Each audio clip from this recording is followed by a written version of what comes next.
తిరుపతి తాతయ్యగుంట గంగమ్మ దేవస్థానంలో వరలక్ష్మి వ్రతం ఘనంగా నిర్వహించారు. అమ్మవారికి విశేష అభిషేకంతో పాటు వజ్రకిరీటం, బంగారు ముఖబింబం, గాజులు, పుష్పాలతో అలంకరించారు. ఉదయం నుంచి సామూహిక వరలక్ష్మి వ్రతాలను భక్తుల సమక్షంలో కన్నుల పండగగా చేపట్టారు. ఈ వేడుకల్లో భక్తులు పెద్ద సంఖ్యలో పాల్గొని అమ్మవారిని దర్శించుకుని మొక్కులు చెల్లించుకున్నారు. భక్తులు అందరూ అమ్మవారి ఆశీస్సులు పొందాలని ఆలయ చైర్మన్ నైనార్ మహేష్ యాదవ్, ఈవో జయకుమార్ కోరారు.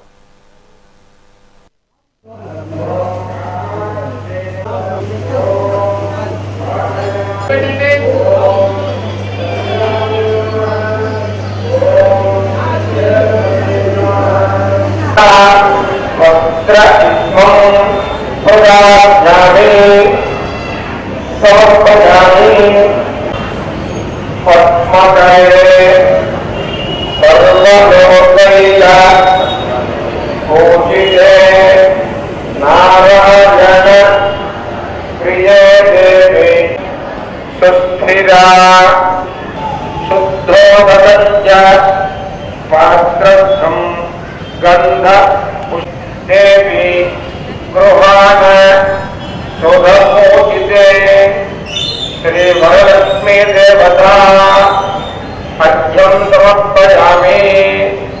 శ్రీ తాతయ్యగుంట గంగమ్మ దేవస్థానం నందు వరలక్ష్మి వ్రతం పురస్కరించుకుని ఈరోజు ఉదయం అమ్మవారికి సుగంధ ద్రవ్యాలతో ప్రత్యేక అభిషేకం నిర్వహించి అనంతరం అమ్మవారికి వజ్రకిరీటం, స్వర్ణ కవచంతో అమ్మవారిని సర్వాంగ సుందరంగా అలంకరించడం జరిగింది.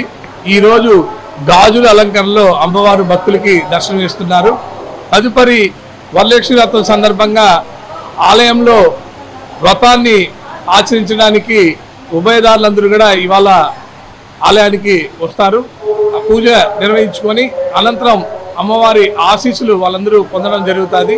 ఈరోజు అమ్మవారు ప్రత్యేక అలంకరణలో ఉన్నారు కాబట్టి తిరుపతిలో ఉండే ప్రజలందరూ కూడా అమ్మవారిని దర్శించుకుని అమ్మవారి కృపా కటాక్షాలు పొందాలని చెప్పి కూడా కోరుకుంటున్నాం.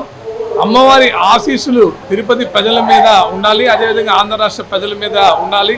ప్రజలందరూ సుభిక్షంగా సుఖ సంతోషాలతో ఉండాలని చెప్పనేసి, అదేవిధంగా వర్షాలు కూడా సకాలంలో పడాలని కూడా అమ్మవారిని కోరుకుంటూ మరోసారి ప్రజలందరికీ కూడా వరలక్ష్మి వ్రత శుభాకాంక్షలు.